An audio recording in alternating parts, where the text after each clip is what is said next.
जय भारत. मी Amreen Khan. Aurangabad update UCN TV channel मध्ये आपले स्वागत.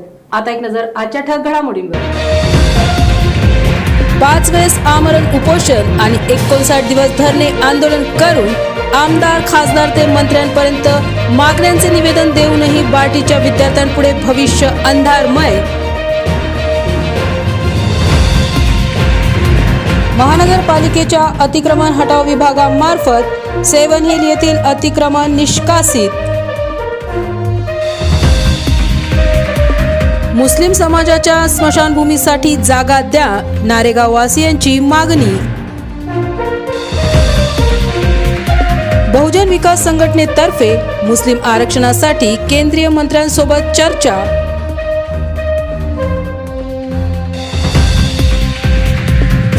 पंचायत समिती फुलंब्री येथे मेरी माटी मेरा देश कार्यक्रम संपन्न. आता सविस्तर बातम्या.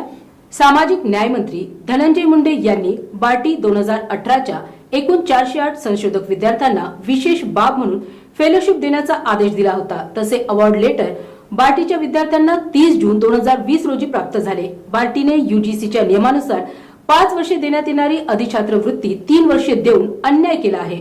बार्टीच्या अनुसूचित जातीच्या संशोधक विद्यार्थ्यांवर अन्याय झाल्याबाबत विद्यार्थ्यांना न्याय मिळवून देण्याकरिता मागणीचे निवेदन बार्टीच्या विद्यार्थ्यांतर्फे केंद्रीय मंत्री रामदास आठवले यांना देण्यात आले. मैंने रामदास आठवले सर जी से मिलकर मेरा जो एक आवेदन है वो दिया है. मेरा जो PhD का सत्र महात्मा गांधी अंतर्राष्ट्रीय विश्वविद्यालय की मैं शोधार्थी हूँ और मैंने 2000 मुझे राज्य ने फेलोशिप 2016 में अवार्ड हुई है. उसके तहत मुझे 5 साल फेलोशिप मिलनी थी, परंतु मुझे 2017 से मुझे 2022 तक फेलोशिप मिलनी थी और वो मुझे मिली है 31 मार्च 2021 तक. तो मेरी 1.5 साल की फेलोशिप पूरी बाकी है. इसके लिए मैंने UGC में जाकर, दिल्ली में जाकर बार बार आवेदन दिए, निवेदन दिया. यूनिवर्सिटी से भी मैंने मेरे डॉक्यूमेंट्स पूरे फॉरवर्ड किए, मेल किए हैं अप्रैल में. फिर भी मुझे अभी तक मेरा 23 आया है, फिर भी मुझे अभी तक मेरा फेलोशिप नहीं मिला है. इसलिए मैंने सर को आवेदन दिया और सर ने उसके लिए सकारात्मक भूमिका निभाई है. तो मैं आशा करती हूँ की मेरी फेलोशिप मुझे जल्दी मिल जाए. माननीय रामदासजी आठवले सरांसोबत आज माझी भेट झालेली आहे. खरं पाहता आम्ही गेली 3 ते 4 वर्ष झाले बार्टी प्रशासन आमच्यावरती अत्यंत अन्याय करत आहे. कारण की गेली 5 ते 6 आम्ही आमरण उपोषण केलेलं आहे, तरी सुद्धा बार्टीच्या विद्यार्थ्यांना अजून न्याय भेटलेला नाहीये, जो की 2018 पासून आम्ही आतापर्यंत लढत आलेलो आहोत. आता जी 14 एप्रिल झाली आहे 2023 ची, त्या दिवशी मी स्वतः 4था दिवस माझा उपोषणाचा होता. बार्टी प्रशासन वारंवार अन्याय अत्याचार करतच आहे. म्हणजे कसं ना, अनुसूचित जातीतील विद्यार्थ्यांना शिक्षण घ्यायचं म्हटल्यानंतर किती लढावं लागतंय, किती प्रयत्न करावं लागतायत ना, तर ते आम्हालाच माहिती आहे. सगळेजण म्हणतात यांना आरक्षण भेटलंय, सगळं आयतं भेटतंय, परंतु ते आम्हाला तसं भेटत नाहीये. खूप अन्याय होतोय, खूप खस्ता खावं लागतात, खूप प्रयत्न करावे लागतात, खूप जिद्दीने आम्हाला पुढे जावं लागतंय. परंतु आता काय ना, शासन माहिती नाहीये काय करणार आहे, परंतु विद्यार्थ्यांवरती एवढे अन्याय होत आहेत. पुढे शिक्षण घ्यायचं की नाही हा खूप मोठा प्रश्न झालेला आहे. आज PhD घेणाऱ्या विद्यार्थ्यांवरती ही वेळ आलेली. आज PhD करायची झाली तर विद्यार्थ्यांना एक जे बॉटनीचे वगैरे स्टुडंट असतात त्यांना 3 ते 4 लाखाचं एक लिक्विड आणावं लागतं, एक मशीन आणावं लागते. तो खर्च त्यांनी कुठून करायचा आहे. आणि अनुसूचित जातीतील विद्यार्थी अतिशय तळागाळातून शिक्षण घेत आहेत. तीच मागणी मी आज जो आमचा 2018चा प्रश्न आहे की PhDच्या विद्यार्थ्यांना 5 वर्ष कंटिन्यू फेलोशिप दिली जावी, जो की UGCचा नियम आहे की कुठलीही फेलोशिप ही 5 वर्ष दिली जावी. त्या नियमानुसार आम्ही बार्टी प्रशासनाला आज परत आम्ही नामदार रामदासजी आठवले साहेबांकडे निवेदन दिलेलं आहे की आम्हाला न्याय मिळवून द्यावा. साहेबांनी लगेच आता सुमंत भांगे साहेबांना फोन करायचे निर्देश दिलेले आहेत. बघूयात त्यावरती काय निर्णय होतोय. आय होप की निर्णय सकारात्मक होईल, हीच मी आशा बाळगते. माझं नाव वंदना जनार्दन बिसे बनकर. मी डॉक्टर बाबासाहेब आंबेडकर मराठवाडा विद्यापीठामध्ये लोकप्रशासन मध्ये PhD करत आहे आणि बार्टी प्रशासनाची मी अत्यंत ऋण व्यक्त करते की त्यांनी फेलोशिप दिली आहे, परंतु ती 3च वर्षाची न देता त्यांनी ती 5 वर्षाची करावी, ही नम्र विनंती. महानगरपालिका अतिक्रमण हटाव विभागामार्फत गजानन महाराज मंदिर ते सेवन हिलकडे येणाऱ्या रस्त्यालगत डाव्या बाजूच्या रस्त्यावर असलेल्या झोपड्या हटवण्यात आल्या आहेत. झोपडीधारक अनेक दिवसांपासून येथे राहून पाटे, वरवंटे, लाकडाची खेळणी व इतर साहित्य विक्रीचा छोटा व्यवसाय करीत होते. झोपड्या हटवल्यामुळे या लोकांच्या उदरनिर्वाहासह डोक्यावरील छताचाही प्रश्न आता त्यांच्या समोर उभा राहिला आहे. हे झोपडी धारक शहीद भगतसिंग हॉकर युनियन संलग्न आयटक नॅशनल हॉकर फेडरेशनच्या नेतृत्वात सेवन हिल येथील रस्त्यालगत आपल्या उदरनिर्वाहाचा प्रश्न सोडवण्याकरता बसून आहेत. आमची मागणी फक्त एवढीच आहे की या ठिकाणी सेवन हिल या ठिकाणी हे आमचे जे शिकलकरी बांधव आहेत हे या ठिकाणी 30 ते 35 वर्षापासून राहतात. या ठिकाणी देवपाट बनवणे, देवघर बनवणे, जाते बनवणे हे असे काही छोटे उद्योग करतात आणि आपल्या परिवाराचा उदरनिर्वाह करतात. आज या ठिकाणी अचानकच महानगरपालिका येते, कुठल्याही प्रकारचं इंटिमेशन देत नाही आणि अचानकच आमच्या गरिबाचे झोपडे हे पाडून टाकण्याच्या धमक्या देते. आज आमचं हे जे आमच्या शिकलकर बांधवांचं जे पोट आहे हे हातावर आहे. आता दिवसभर कमवायचं आणि रात्री खायचं अशी म्हणल्यासारखी गत आहे. तर यांनी हे जे आम्हाला इथून उठवून लावतात, आमची एकच रिक्वेस्ट आहे, हे आमच्या शिकलकर बांधवावर, गोरगरिबावर इथली औरंगाबाद महानगरपालिका ही अन्याय करते. या ठिकाणी शाळा आहे मुलांना शिकण्यासाठी, मुलांचं भवितव्य बनवण्यासाठी. त्या शाळेच्या समोर बियर बार आहे, त्या शाळेच्या समोर तंबाखू, बिडी, सिगारेटसाठी पानटपरी आहे. यांना बियर बार, दारू, सिगारेट, टपरी हे चालणं यांना योग्य वाटते. पण गरीब लोक या ठिकाणी आपला उदरनिर्वाह करून, छोटासा उद्योग करून आपल्या मुलाबाळांचं पोट भरतात. ते यांना चालत नाहीत. 30 ते 35 वर्षापासून राहतात. यांनी आज जायचं कुठं? आज कॉम्रेड अभय मनोहर टाकसाळ हे आमचं नेतृत्व करतात, या लोकांचं नेतृत्व करतात आणि आम्ही त्यांच्या मार्गदर्शनाखाली या ठिकाणी इथं आलो आहे. आणि जोपर्यंत यांना न्याय मिळणार नाही, यांना हे महानगरपालिकाचे लोक त्रास देणं जोपर्यंत सोडणार नाहीत, तोपर्यंत आम्ही यांच्या बाजूनं राहणार, आम्ही यांची साथ सोडणार नाही. नारेगाव ही नवीन वसाहत असून तेथे सुमारे 40 ते 50 हजार मुस्लिम नागरिक राहत आहेत. या समाजाचे कब्रस्तान येथे असावे या जागेबाबत वेळोवेळी मागणी करूनही, पत्रव्यवहार करूनही त्यावर कोणतीच कार्यवाही केली नसून कब्रस्तानची जागा उपलब्ध करून देण्यात आली नाही. याकरिता मानवाधिकारचे प्रदेशाध्यक्ष साहेब खान पठाण यांच्या नेतृत्वात महानगरपालिकेसमोर नारेगावच्या कब्रस्तानच्या जागेच्या मागणीकरिता नारेगाव रहिवासी आमरण उपोषणास बसणार आहेत. असल जो हमारा जो ठिकाना है वो असल हमारा आखिरी जो ठिकाना है कब्रस्तान, इसके बुनियाद पर मैंने कई बार जो है तो महानगरपालिका को इसके एक निवेदन दिया हूँ, कई मरतबा, यानी उसकी कोई गिनती नहीं है. तकरीबन मैं एक अंदाज़ा के तौर पे बताता हूँ, 10 से 15 एक निवेदन मैंने कब्रस्तान के लिए, मैंने नारेगांव के लिए और हिनानगर के लिए, ये 2 मेरे पास आज भी मौजूद है. अल्हम्दुलिल्लाह कई मैंने निवेदन दिया और निवेदन देने के बाद बार बार इनको जो है तो मांग भी की कि भाई देखो एक नई बस्ती है, एक नारेगांव एक नई बस्ती है, एक स्लम एरिया है. इस बुनियाद पर मैंने कहा कि भाई उन्होंने सरकार ने मुझे बार बार इसके जो है तो इसको नज़रअंदाज करता रहा और आश्वासन देता रहा कि भाई ठीक है हम आगे देखेंगे. देखते देखते कम से कम 4 से 5 साल निकल चुके हैं और इसके बुनियाद पर हमको जो है तो इसका कोई आज तक हमको कोई फ़ैसला नहीं मिला और सिर्फ आश्वासन मिला. देखो वहाँ पे एक नारेगांव के अंदर एक छोटा सा कब्रस्तान है जिसमें तकरीबन 30 गुंठे का कब्रस्तान है और आबादी हमारी 40 से 50 हज़ार आबादी है. और जो कब्रस्तान पहला जो कब्रस्तान है वो जूनी बस्ती का है. हमको इतनी दिक्कत हो रही है, तकलीफ़ हो रही है. बाज़ लोगों को अपने कब्रस्तानों के लिए सिटी में लाना पड़ता है, बाज़ लोग जो है तो अपने वतन को चल जाते हैं और बाज़ लोग बड़े रिक्वेस्ट से यहाँ पर आते हैं कि भाई कि हमको यहाँ पे दफन करना है. बात इसकी वजह से जो तो हमको इतनी दिक्कत हो रही है और जगह भी नाकाफ़ी हो गई है, पूरा कब्रस्तान भर चुका है.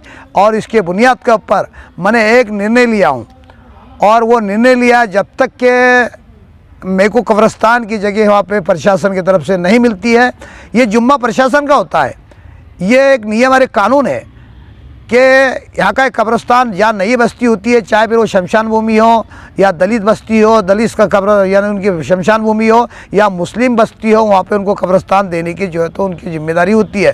तो तकरीबन मैं मांग करता हूँ प्रशासन से कि भाई आप मैं मंगल के दिन मंगल के दिन जो 10 बजे से आमरण उपोषण के लिए मैं वहाँ बैठ रहा हूँ। और जब तक बैठूँगा, जब तक कि हमको कब्रिस्तान का निर्णय नहीं मिलता, उसके हमको फैसला हमारे हक में नहीं आता और कब्रिस्तान की जगह नहीं मिलती, वहाँ मैं आमरण उपोषण करने जा रहा हूँ। इसके बारे में तो हमने अल्हम्दुलिल्लाह मैंने हमारे खासदार साहब के बारे में भी जो कहा था।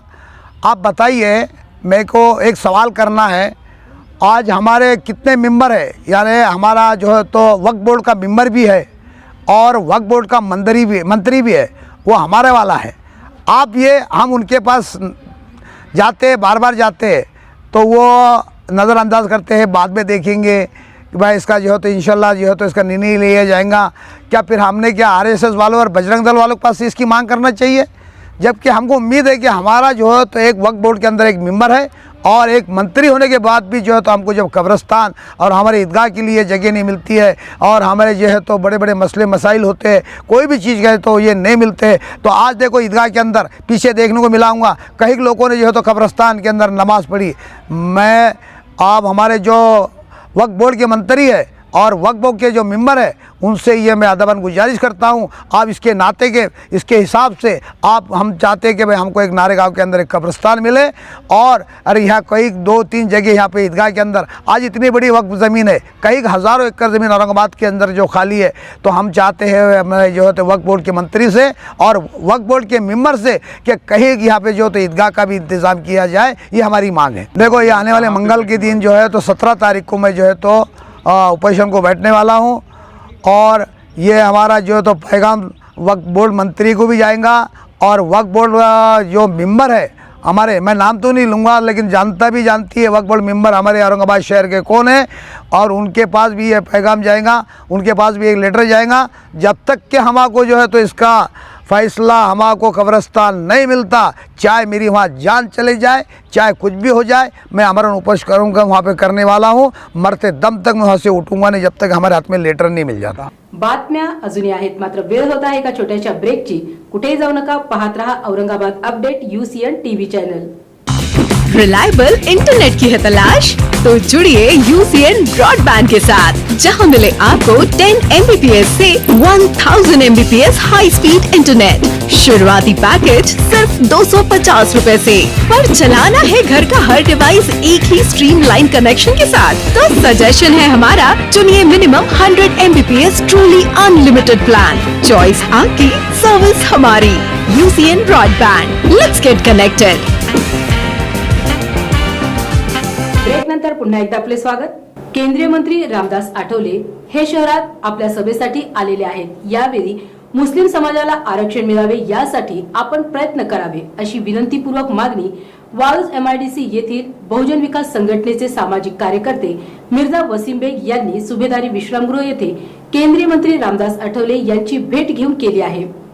आज आम्ही या ठिकाणी सुभेदारी गेस्ट हाऊस येथे माननीय केंद्रीय मंत्री आठवले साहेब यांना मी एक मुस्लिम समाजातर्फे विनंती केलेली आहे की सर्व समाजाच्या आरक्षणासाठी पूर्ण महाराष्ट्रामध्ये वारे वाहत आहेत।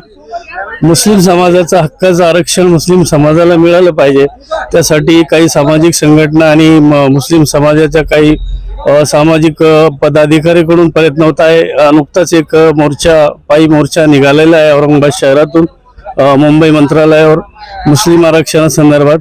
तर मी अशी मागणी केलेली आहे साहेबाला की आपण आजच्या आपल्या कार्यक्रमाच्या सभेमध्ये, भाषणामध्ये मुस्लिम समाजाच्या आरक्षणाविषयी बोलावं आणि त्यासाठी आपण प्रयत्न करावे अशी मी विनंती माननीय केंद्रीय मंत्री आठवले साहेबांना केलेली आहे। पंचायत समिती फुलंब्री अंतर्गत मेरी माटी मेरा देश हा कार्यक्रम देशासाठी बलिदान देणाऱ्या वीरांना समर्पित करण्यात आला। यावेळी माजी विधानसभा अध्यक्ष आमदार हरिभाऊ बागडे यांची प्रमुख उपस्थिती होती। तसेच भाजपा जिल्हाध्यक्ष सुहास शिरसाट, भाजपा तालुकाध्यक्ष सांडूअण्णा जाधव, माजी पंचायत समिती सभापती सर्जेराव मेटे, विकास गायकवाड, पंचायत विस्तार अधिकारी मस्के पवार, तालुक्यातील सर्व सरपंच, उपसरपंच, ग्रामसेवक, पंचायत समितीचे सर्व कर्मचारी यावेळी उपस्थित होते। माजी मुख्यमंत्री उद्धव ठाकरे यांनी हिदायत खान यांची शिवसेनेच्या उपशहर प्रमुखपदी नुकतीच नियुक्ती केली आहे। त्यांच्या नियुक्तीबद्दल मित्रपरिवार व कार्यकर्त्यांकडून त्यांच्यावर शुभेच्छांचा वर्षाव होत आहे। त्यांनी आमच्या टीम सोबत या नियुक्तीबाबत चर्चा केली आहे। मैं शिवसेना पार्टी से माननीय उदय साहब जी ठाकरे ने मुझे जो इज़्ज़त बख्शी है, जो मुझे उप शहर प्रमुख बनाया है, इससे मैं काफ़ी खुश हूँ। और जो भरोसा जो उद्धव जी ने मुझ पर दिखाया है, वो मैं चाहूँगा कि मैं पूरा उनका जो भरोसा ना टूटे मेरे पे। जो काम मुझे पार्टी जो देंगी, मैं पूरा उस पर खरा उतरूँगा। मेरा जो काम है अभी, मैं मुझ पर जो मुझे जो बनाया है उप शहर प्रमुख, तो मुझे जितने हमारी जो कौम है, जो हमारे मुस्लिम्स भाई लोग हैं, जो मैं चाहूँगा कि कितना मेरे साथ, यानी मैं बोलने मतलब शिवसेना से मैं जोड़ूँ उनको, और जो मैं अच्छा काम करूँ अपनी पार्टी के लिए, और जो उन्होंने मुझ पर भरोसा किया तो मैं उनके भरोसा उतना रखूँ। तो काफ़ी मैं ये ने कोशिश तो हम काफ़ी कर रहे हैं कि काफ़ी मुसलमान हमसे जोड़ना चाहिए, जो काम मैंने मीन्स उद्धव जी कर रहे हैं। तो मैं चाहूँगा कि अच्छे से अच्छा काम करूँ पार्टी के लिए। और जो अभी 2024 में भी जो इलेक्शंस है हमारे आमदार के खासदार के, मैं तो हम लोग तो ये चाहेंगे कि हमारा आमदार और खासदार दोनों भी हमारे रहे और रहेंगे इंशाल्लाह। औरंगाबाद अपडेट UCN चैनल्स ने जो मुझे इज़्ज़त बख्शी है कि मुझे मंच पर बोलने का मौका मिला है, तो मैं वो सारी टीम को भी उनका धन्यवाद करता हूँ। आणि याबरोबरच बातमीपत्र इथेच संपलं. पुन्हा भेटूया पुढील बातमीपत्रात. तोपर्यंत पाहत रहा Aurangabad update UCN TV channel.